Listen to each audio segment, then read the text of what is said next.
Excuse me, Mr. Chair, because the last time I was here, I was only allowed 2 questions by you. And yet, mga kasamahan ko rito, bilang respeto sa mga kasamahan ko, they were allowed na 1 to sawa. Dapat maging fair ka, Mr. Chair. Pag sinabi mong 2 questions, 2 minutes talaga, you have to stick with it. Senator Rapi.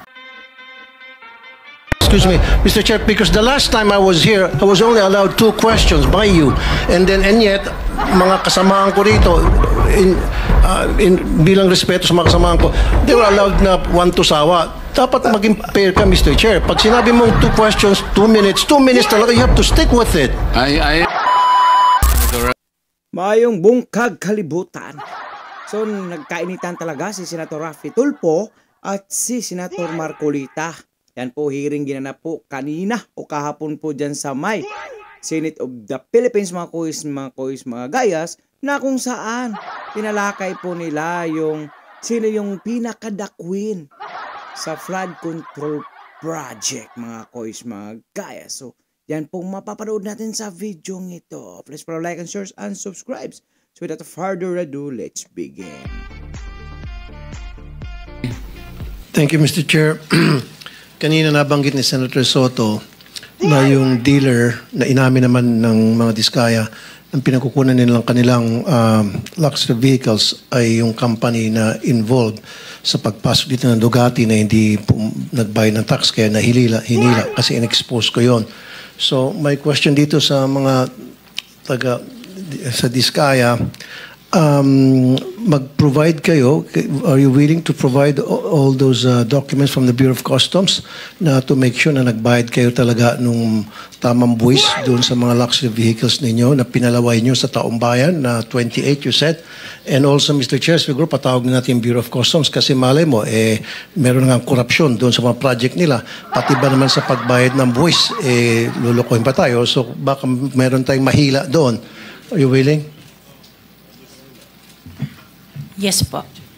Okay.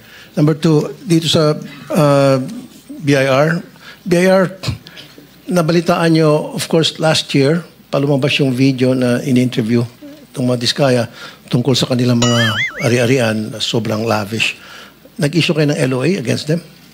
After na makita yung video? Letter of authority? Letter of authority to a corporation. But did you do that? Your Honor, please. Ginawa nyo ba yun para sa Yes, Your Honor. There was a letter of authority. Ano pong lumitaw doon sa result ng... It is still an ongoing investigation, Your Honor. 1 year ago pa? I think the LOA was issued 20,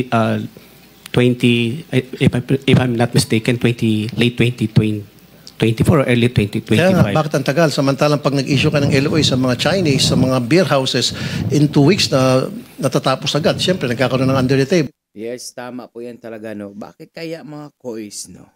Nakapagtataka. Pag ordinaryong tao lang, ang bilis po nila maka-issue. Pag yung mga Diskaya na yan, iwan ko lang. Obvious naman talaga na sila yung kumikita, sila yung queen and king sa flood control na iyan. Kaya yung ibang mga senator, nagkaaway-away na tuloy dahil dito sa mga animal na ito. So bakit dito ang tagal? We observe some procedures. No, I don't want to. Hindi acceptable yan. Marami akong kaibigan ng mga businessmen, mga Chinese karamihan na nagsusumbong sa akin. Pinapadala nyo ng LOA randomly kahit na alam nyo na walang kasalanan. Gusto nyo lang sigurong maharas or ma-check yung status ng kanilang tax payments. Inissue nyo ng LOA. In matters of 2 weeks, maximum 1 month, lumalabas ng resulta ng LOA, nagbabayad na yung Chinese na sinasabi nyong kulang at nagbabayad sila on the side kung kanino man yung Poncio Pilato. Now, dito sa Diskaya, inaabot kayo na matagal. Bakit tumatagal? Dahil nagtatawaran pa? Siyempre.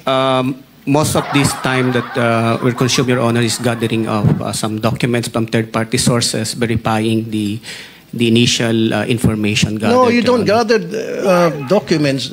They are the ones who should provide you all the documents necessary for you to prove your point. Yes, Your Honor. That's Which you're true. doing it. Again, babalik ako dun. Ang tagal-tagal nyo mag-audit sa mga tulad ng mga Diskaya, pero pag sa mga maliit na negosyante na gusto nyong harasin, ang bilis nyo agad maglabas ng LOA at saka yung result ng inyong investigation, Sabi ko nga, 2 weeks lang. In fact, I can provide you names of people na pinirahan nyo dahil sa LOA na yan. Pero mga ito, ang tagal. Bakit? Nagtatawaran kayo? Siyempre. Nor the status of No, this ongoing gusto ko next time, investigation. lahat ng mga contractors na na-issue nyo ng LOA, even DPWH officials, ilabas nyo na agad yung resulta. Huwag na patagalin pa. Huwag nang mag-antay pa kayo ng or something. Now, District Engineer ng DPWH, Assistant District Engineer ng DPWH Bulacan, the name is Bryce. Etong taon to, meron siyang Ferrari, meron siyang Lamborghini at nakapangalan pa sa wife niya. Wow. Okay, alam niyo ba ito? Monitor niyo ito, mga taga DPWH? Hindi. His name is Bryce. And he owns a Lamborghini, he owns a Ferrari, and he goes to the casino almost every single night. At meron tayong mga video niyan, pwede tayo humingi ng video niyan sa Soler, sa Okada, at makikita yung pagmumukha niya doon sa VIP room. For the So, hindi niyo monitor to? For the information of Senator Tulfo, his real name is Bryce Erickson Hernandez. There you go. He is the Assistant District Engineer. Andito ba siya? He is not here. Ito po yung district engineer, Your Honor, No, Mr. Chair. ang tinatanong ni Senator Tulfo, si Bryce. Wala po yata. Okay. So, my next question, wala pa. So, imbestigahan niyo po yon. Kaya naman, at saka gusto ko yung Ferrari niya at saka Lamborghini hilain at i-auction in favor of the government. Kasi I'm sure yung pera yun galing sa korupsyon yun. Wala siyang karapatan na magkaroon ng ganong klaseng ari-arian tapos nagkakasino pa. Monitor niyo yun. Okay? Now, next. Iloilo City Mayor Raisa Trenya said flood control projects in Iloilo under St. Timothy and Alpha and Omega are non-functional, which caused flooding worth 560 million.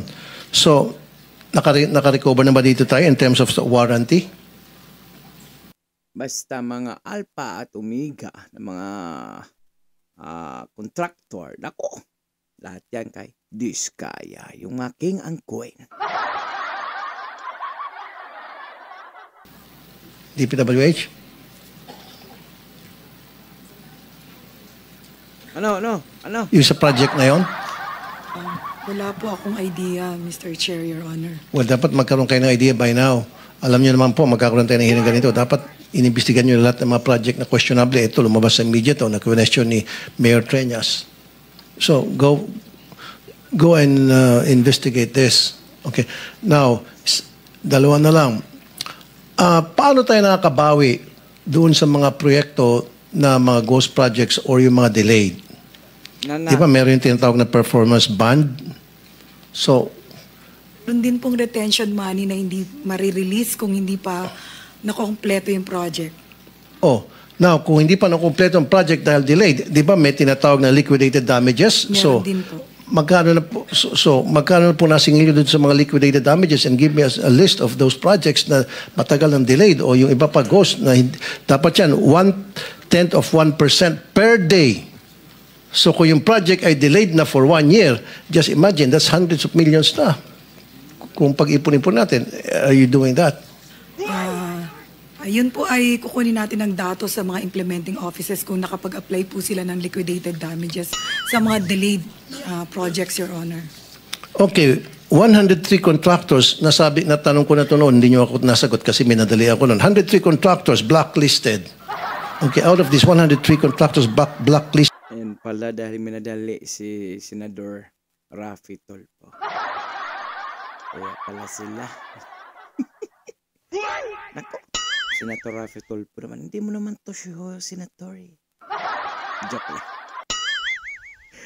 Kaya nagkainitan sila ni Marco Leita. dahil nga hindi maganda yung kanilang trabaho, substandard and ghost projects. Bakit isa lang ang flood control projects doon? Out of 103. At ngayon, pinag-uusapan natin sabog-sabog na napakarami pala mga flood control projects na nangyari sa ating bansa. And yet, sa 103 na na-flag down ng DPWH, isa lang bukod tangi ang may kinalaman sa flood control. Why? Mr. Chair, Your Honor, hindi ko po masasagot. Wala po akong... No, I asked this question before. Then, dapat nasagot nyo na by now. Kasi, tinanong ko na dapat prepared na kayo. 103, tapos isa lang ang flood control. Parang naglulukuhan tayo rito. Di ba? So, next time, pwede siguro, Mr. Chair, obligahan natin mga ito na susunod na hearing, i-provide nyo sa amin ang reason kung bakit sa 103, isa lang ang flood control project na ano nyo, na flag down. I-flag ko po sa Director ng Procurement Service, Your Honor, Mr. Chair. Sino siguro sa DPWH in charge of that? Maybe you have to research and ask. Procurement Service po yung ng Central Office po yung in charge ng siguro pagre-recommend. Of course, implementing office po ang makakaalam niyan kung sila ay kailangang i-blacklist o delay sila. Kaya nga, kung kailan nila i-blacklist, so kailan i-blacklist, kaya nga 103 got blacklisted. But unfortunately, out of the 103, only one was involved in flood control project. So ano nangyari dun sa iba? Na pinag-usapan natin ngayon by the hundreds na. Tama? You follow me? You know what I'm saying, ma'am? Yes, Your Honor. Okay, next time. Naalala ko ito mga question. Kanta ng Bisaya. Alam mo ba yun? Bisag ibala pa sa kanyon, dili gyud mo ang kon. Libakera. Siguro next time din, Mr. Chair, dalawa na lang. Papatawag natin itong mga insurance companies. That's a good idea. Patawag natin itong mga insurance companies as well. Kasi pagdating sa warranty retention money, yung sa faulty projects, ang sinasabi, ang nakarating sa information, mabagal daw ang pagbayad nito mga insurance companies. Baka ito mga insurance companies, ito yung mga fly-by-night o house show na which is also owned by some of the people from the DPWH. Malamang sa Kaya malamang. hindi nababayaran, nasasayang lang itong mga warranty faulty projects. Yung pag-warranty, pagpakabayad sa kanila. And then the last but not the least, a couple of months ago, nag-raid ang NBI sa Bulacan sa mga steel mills selling cheap, substandard steel. Okay. Senator Rapi, the insurance commissioner, I think, is present. Is there, nandiyan ba Insurance Commission? So bakit yun ang reklamo, Mr. What's your name, sir? Regalado, sir. Sir, Senador, hindi yata sa Bulacan yun. I think Pampanga or sa Pangasinan yun, Senator. Correct me if I'm wrong. Are you investigating itong mga insurance companies to make sure that they're legit, that they're capable, that meron silang kakayahan magbayad? Dahil ang reklamo din kasi bakit matagal ang pag-process at pagbayad para doon sa warranty ay mabagal doon yung pag-process nitong mga insurance corporations. Yeah, we managed to settle the claims when they are filed with us. But ganito lang ho yung proseso natin. Insurance companies are sureties. No? They only cover about 30% of the project. And then, ang bawat risk po nila ay hanggang 250 million. Kala ko si Kami Chis po, ang Escudero. jurisdiction namin, ang pwede lang namin magamit is about 5 million.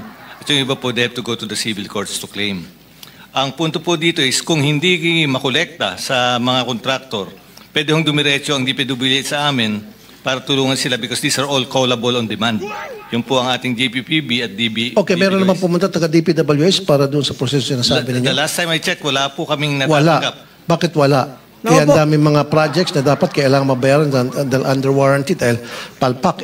And yet, sabi niyo walang pumupunta. Yeah, wala po. At sinasabi ng DPWH, mabagal daw kasi magbayad yung mga insurance companies. And yet, DPWH doesn't come to you para ilapit. Wala po ang DPWH. Usually ho, it's settled between the DPWH and the contractors. So DPWH, paki-check ba't hindi lumalapit sa insurance company? Yes, Your Honor.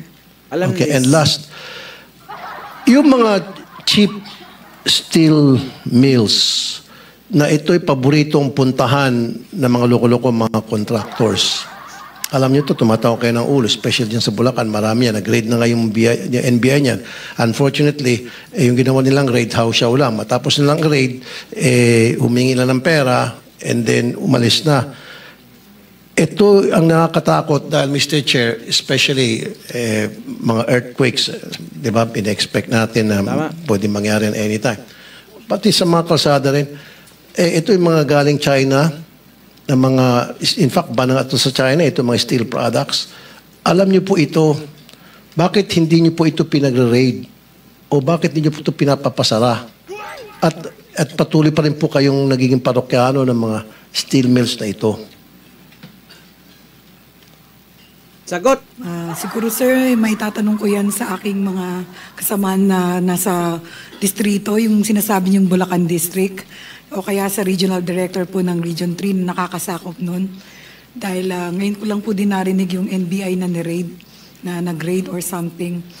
Ngayon ko lang po narinig. So, ibig sabihin, NBI hindi gumawa ng coordination sa inyo to inform you na, hey, marami mga steel mills sa buong bansa, kasama din yung Bulacan, i-raid namin dahil ito ay bilihan ng mga kontraktor ng DPWH na mga substandard materials. Sa opisina ko po, walang nagko-coordinate. Baka po sa opisina ni former Secretary Bonoan. Siguro, Mr. Chair, next time, invite din natin DPWH saka DTI. I mean yung DTI and NBI. Yes, I think we will do that. Thank you. That's all, Mr. Chair. Are you done? I walk the talk, so 5 minutes. Tapos na. Actually, Yusek, hindi mo sinagot yung isang napaka-importanting Nagpasingit pa talaga si Senador Tolfo. Dapat 5 minutes lang tapos na. Bakit daw yung iba dyan? Putak na putak, tanong ng tanong, sumusobra daw sa 5 minutes. Kaya siya nagagalit. Yung tanong niya is about the performance bands, security bands. Kasi dapat, halimbawa, ghost project talaga, o defective yan, talagang wala na. Hindi ba, you will need to terminate the contract. Tama. And declare a default para makakolekta kayo sa insurance company. Tama po, sir? Yes, Mr. Chairman. Callable yung ano ninyo Kasi Yes. kung hindi naman kayo magdi-declare at hindi nyo terminate ang contract, mahihirapan lang sila. And everybody will go to court. Matagal po yun Yes. At saka yung sinasabi ni Senator Rapi, yung nag-raid kasi mali yung ni-raid niya sa Bulacan nagpunta. Alam po nyo kung nasaan yung mga substandard tsaka yung mga counterfeit na mga bakal-bakal na yan, mga reinforcing bars. Nandiyan sa San Simon, Pampanga. Nako po. Yan ang steel capital of the Philippines today. Wow. Yan, for your information. So, Sorry, Mr. Chair, Pampanga ka pala. Not Bulacan sinabi ko, Pampanga. Pampanga yun, tama ka. So, San Simon yun, San Simon. Excuse me, Mr. Chair, because the last time I was here, I was only allowed 2 questions by you. And yet, mga kasamahan ko rito, bilang respeto sa mga kasamahan ko, they were allowed na 1 to sawa. Dapat maging fair ka, Mr. Chair. Pag sinabi mong 2 questions, 2 minutes talaga, you have to stick with it. You're not being fair, Mr. Chair. I am fair kasi nandito ka sa... No, kasi nung last time, sabi mo sa akin, 2 questions lamang. Sabi mo 1 question. Sabi ko, tinitipid mo ako, sabi mo 2 questions. And now, pinapayagan mo kahit na ilang questions. Be fair, Mr. Chair. Teka muna, bago tayo magkaroon ng impression na walang fair dito. Noon, sinabi ko na in the earliest statement na nag-uumpisa tayo noon at kinakailangan nating mabakate ang plenary at exactly 2:15, kaya tayo nagmadali. Kaya naman sabi ko sa inyo, pasensya na muna. Ngayon, sa dami ng gustong magtanong, kaya binigyan natin ng tigpa 5 minutes ngayon. Mukhang nakalimutan yata ni Idol Rafi Sir Tolfo na hindi yan Rafi Tolfo in action or RTI, ha? Kasi pwede yan doon, 1 to sawang tanong, 1 to sawa, sa'yo lahat yun, Senator. Pero saludo pa rin sa lahat ng mga senador, ha? Dahil talagang nagpapakita po talaga sila ng yung bang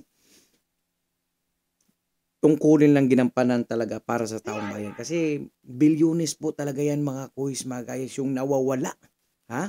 Ghost project. So anong ibig sabihin ng ghost? Yung hindi makikita.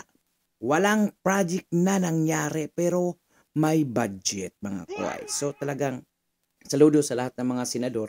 Sana po talaga na may pong makukulong o mapaparusahan yan. Kasi hindi po pwedeng walang mapaparusahan yan kasi yung iba nga umiiyak na. yung maliliit na mga pangkat na tao, mga ordinaryong tao, nagbabayad ng tamang buwis. Especially yung mga OFW. Magkano po ba? Bawat taon, billion din. Yung remittances na kinikita ng gobyerno sa mga OFW sa buong mundo, especially dito sa Saudi Arabia. Napupunta lang sa mga talipandas, tulunggis na mga kontraktor na iyan. Sana po talaga may makulong po. Ano po ang iyong mga opinion o reaksyon? Pakikomento po sa comment section ng ating video. So for now, I'm Gan. Manila, God first, God bless all. Peace. Bye-bye.